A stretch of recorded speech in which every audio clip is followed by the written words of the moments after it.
Hi, I'm Dr. Keith Ryan, a chiropractor in Tulsa, Oklahoma. I wanted to talk to you about knuckle cracking, finger popping. Is it good or bad? Can you do it? Are you hurting yourself? Is it okay? Is it a good thing to do? Is it a bad thing to do? Get asked all the time.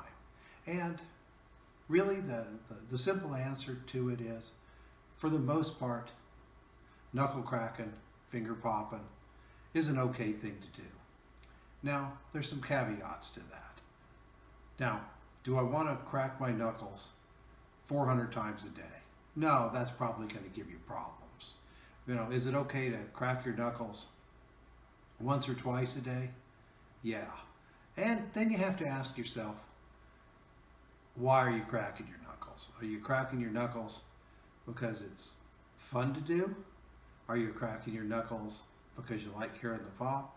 Or are you cracking your knuckles because it makes them feel better when you crack them? You get better range of motion, or your fingers move better, or it allows you more gripping strength, or something like that. Why are you doing it? If you're doing it just for no particular reason, because you're bored all the time, then maybe you should think of something else.